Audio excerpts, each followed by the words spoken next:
작년에도 여기 계셨어요? 예, 작년에도 제가 그 현장에 나와 있었습니다. 작년에는 올 인원의 한 10% 정도. 왜냐면은 코로나 기간이었고, 근데 날씨가 추웠습니다. 아니 그게 아니라 작년에도 차도에 사람들이 내려가서 작년엔 그 정도가 아니었습니다. 아니 사람이 얼마나 많든 경찰이든 소방이든 차량 인도와 차도를 구분해서 통제하면 사람들이 안 들어가잖아요. 아니, 워낙 인파가 많았어요, 올해는. 아니 많더라도 안 들어가게 하면 못 들어가는 거 아닙니까? 또 사람이 많으면 질서 유지가 포기되는 건가요? 통제가 안 될 정도로 이번에는 인파가 너무 많았습니다. 그것도 아니 그걸 통제할 생각은 있었던 거예요? 아니 궁금해서 물어보는 거예요. 예. 통제는 해야 된다고 필요를 느꼈는데 저희 소방력으로는 도대체 아니 소방 얘기하는 게 아니고 네네. 내가 그냥 궁금해서 물어보는 거예요. 예. 일단은 차도로 차량은 통행이 허용되는 상태였고 네, 맞습니다. 이쪽도 마찬가지고 네네. 여기 인도는 여기만 있는데 저기도 인도는 있을 거 아닙니까? 네네. 그러면 차는 사람들이 차도로 못 들어가게 막을 계획이었던 거예요? 안 막을 계획이었던 거예요? 그 계획이 아예 처음부터 없었어요? 예, 없었습니다. 그냥 방치해 놓은 거예요? 방치에 작년에는 막았잖아요. 작년에는요 인파가 이거보다 아니 훨씬 많든 적든 막았잖아요. 네. 막을 계획이 있었고 막았지 않습니까? 저희 소방 쪽에서는 막을 수 있는 형태 아니 소방 얘기하는 게 아니고 전체 상황을 물어보는 거예요. 예. 근데 여기를 왜 일... 자, 우리 이재명 씨, 뭐 이렇게 힘들게 물어봐? 뭐 이렇게 힘들게 물어봐? 그냥 윤석열 탓이냐 아니냐 물어보지 그냥. 네? 우리 이재명 씨, 뭐 이렇게 힘들게 물어봅니까? 그냥 윤석열 대통령 탓입니까 아닙니까? 간단하게 물어보면 될 걸. 뭐 이렇게 돌려서 물어봅니까? 네? 그리고 안 했다고. 차량 통제 원래 안 했다고요.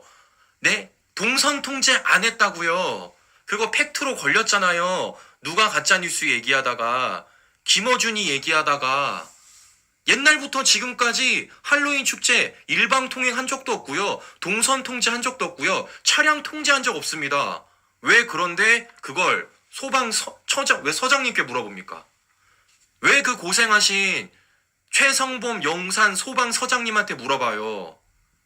뭐니 기승전 윤석열이야 기승전 윤석열. 그냥 쉽게 물어보지 뭘 힘들게 물어봐. 윤석열 대통령 탓입니까 아닙니까? 윤석열 대통령 탓이라고 얘기해라. 라고 그냥 대놓고 물어보지 뭘 그렇게 돌려서 물어보냐고. 야, 이게 지금 바로 민주당 행태입니다. 이게 민주당의 행태예요. 네?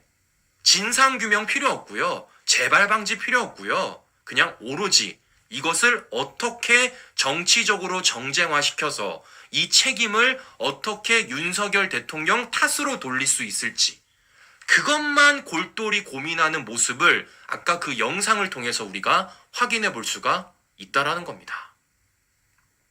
아주 그냥 유도신문을 하죠. 유도신문을. 자, 그럼 저는 더 웃긴 게 바로 이런 겁니다. 자, 아니 이와 관련돼 가지고 뭐 하는 겁니까 지금? 민주당이 뭐라는 거예요? 사과하라는 거잖아요. 책임 규명을 해야 된다면서요. 아니 그런데 민주당 왜 책임 규명은 못하게 만들어놨어요? 검수완박으로? 아니 실체적 진상 규명은커녕 그걸 할 수 있는 노력은커녕 검수완박으로 대형 참사 수사까지도 막아놓은 게 민주당인데 누가 누구한테 책임을 물어보고 누가 누구한테 사과를 하라 그럽니까? 아니 사과를 해도 본인들이 해야 되고 책임을 져도 본인들이 져야 되는데 왜 그 무한한 책임에 본인들은 쏙 빠진 채 기승전 윤석열 대통령 탓으로 돌리냐? 그 말을 하는 겁니다. 얼마나 웃깁니까 신규 여러분. 네? 자, 무엇보다 지금 하나하나 밝혀지고 있는 거 아닙니까? 자, 뭐가 밝혀지고 있습니까? 그 책임에 있어서 책임 소재에 있어서 용산 서장 이임재가 지금 드러나고 있는 거 아닙니까? 뭐예요? 현장의 위험 보고에도 늦장을 부렸다는 거 아니겠습니까? 자, 실제적으로 이런 거 아니겠어요?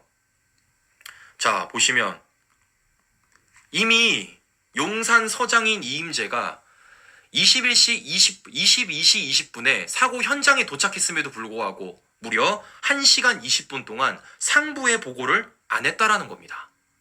심지어 현장에 있음에도 불구하고 뭐 한 거예요? 자기가 브리핑도 안 하고 아랫사람 보냈잖아요. 최을천 용산서 형사과장. 자, 그러면 저는 물어보고 싶은 거예요. 왜 민주당은 용산서장에 대한 얘기 안 합니까? 용산서장에 대한 얘기. 즉, 용산서장의 늦장 대응, 늦장 보고 때문에 이 시작이 이게 발발이 된 건데 왜 용산서장에 대한 얘기를 안 하냐고요. 아니, 용산서장이 얼마나 늦장 보고를 했으면 경찰청장보다 대통령 장관이 먼저 알았습니까? 그로 인해서 윤석열 대통령이 경찰이 소방을 통해서 참사를 첫 보고받아요. 즉, 지금 경찰이 굉장히 잘못했다라는 것, 그리고 그 시작이 이임재 용산서장이라는 게 이게 실체적으로 드러나고 있는데 왜 이임재에 대해서는 이응자도 안 꺼내냐 그 말인 겁니다. 자, 그래서 제가 우리 좌파 여러분들한테, 우리 민주당 분들한테 보여주고 싶은 영상이 하나가 있습니다. 용산서장이 얼마나 책임을 져야 되는지 아주 간단하게 만든 뉴스 보도가 하나가 있더라고요. 제가 지금부터 이 뉴스 보도를 우리 시청자 여러분들에게 들려드리도록 하겠습니다. 이거 보시면요, 끝나나요 그냥? SBS 취재진이 입수한 이태원 참사 당일 경찰의 상황 보고서입니다. 경찰의 소방당국의 공동대응 요청이 들어온 건 최초 신고 3분 뒤인 밤 10시 18분. 그로부터 2분 뒤인 10시 20분 용산경찰서장은 운집된 인파를 분산하라며 이태원 근처 차량 통제와 안전사고 예방을 지시했습니다. 사고는 이미 발생했는데 발생 5분 뒤에야 경찰서장의 인파 분산과 사고 예방 조치 지시가 내려간 겁니다. 그 뒤로 40분 동안 타 경찰서 지원 요청 같은 다른 지시는 문서에 기록된 게 없습니다. 밤 11시에야 30여 명이 의식이 없어 소방, 경찰, 일반 시민이 CPR 중이다는 상황 보고가 이뤄졌습니다. 5분 뒤 상황실은 소방당국에 구급차를 추가 지원해달라고 요청했습니다. 당시 이태원엔 인파와 차량이 뒤섞여 구급차의 현장 진입도 어려웠습니다. 자정에서야 용산경찰서장은 구급차의 통행로 확보를 지시했습니다. 이로부터 20분 후엔 현장에 배치되지 않았던 기동대 지원이 이뤄졌습니다. 용산경찰서장의 경찰서 전 직원 비상소집 지시는 그 뒤 0시 45분이었습니다. 첫 신고가 들어온 지 28분 만에 대응 단계를 격상하고 빠르게 조치한 소방당국과 달리 경찰력 확대 투입 등 대응 조치가 제때 되지 않은 겁니다. 당시 경찰 지휘부의 부실한 대처 의혹은 수사와 감찰을 통해서 밝혀져야 할 것으로 보입니다. 자, 시청자 여러분 보셨죠? 용산경찰서장이 지금 얼마나 잘못을 했는지, 얼마나 부실 대응을 했는지 보십시오. 사고가 발생한 5분 뒤에야 인파 분산과 사고 예방 조치 지시가 내려갔습니다. 심지어 자정이 되어서야 구급차 통행로 확보 지시를 내렸어요. 심지어 용산서 경찰서 전 직원 비상 소집 지시는 무려 새벽 00시 45분이었습니다.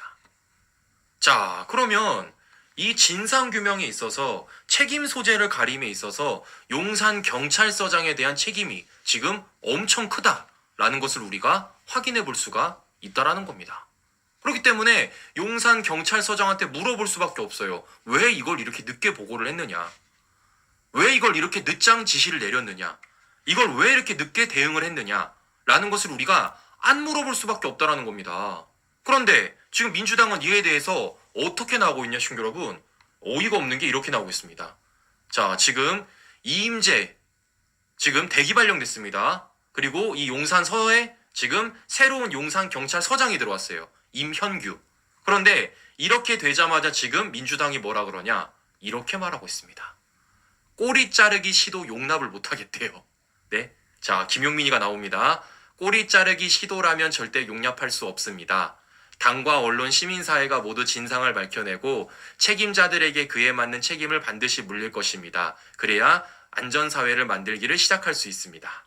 자, 우리 물어보자고요. 그래요. 책임 지닐 사람 반드시 물어보자고요. 누굽니까? 박원순 서울시. 누굽니까? 성장현 용산구청장. 책임을 물어봐야 될 사람들한테는 안 물어보고 왜 이걸 꼬리 자르기라고 얘기하는지 전 당치에 이해가 안 간다라는 거예요. 네? 아니, 모든 정황 증거들이 나오고 있는데 이와 관련돼서 용산 경찰서장이 얼마나 부실하게 지시를 내렸고 늦장 대응을 했고 늦장 보고를 했는지가 엄연히 다 드러나고 있는데 이게 어떻게 꼬리 자르기입니까? 이게 어떻게? 네? 그러니까 얘네들은 지금 뭐 하는 거예요? 어떻게든 이걸 정쟁화시켜서 윤석열 대통령 탓으로 돌려야 되는데 이게 지금 돌려지지 않을 것 같으니까 팩트로서 그것이 하나하나 드러나니까 조바심이 느껴지죠. 왜? 자신들 마음대로 되지 않으니까. 오히려 꼬리를 자르는 건요 민주당입니다.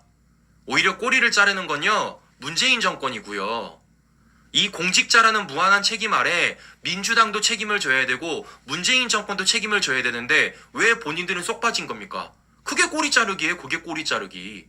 다른 게 꼬리 자르기가 아니라 문재인 정권 5년 동안 이것을 방치했던 것, 박원순 서울시 9년 동안 이것을 방치했던 것, 성장현 용산구청장 시절 12년 동안 이것을 방치한 이 모든 것들에 대해서 자신들이 쏙 빠지는 게 이거야말로 꼬리 자르기 아닙니까, 신규 여러분? 어디서 꼬리 자르기 얘기를 해요? 당신들이 정치하고 당신들이 행정가일 때 윤석열 대통령 검사였어요. 네? 당신들이 정책 안 만들고 당신들이 행정조치를 방치할 때 이상민 장관은 판사였고요. 제발 책임을 져야 될 사람에게 책임을 지라고 하고 제발 사과를 해야 될 사람에게 사과를 하라고 얘기하십시오.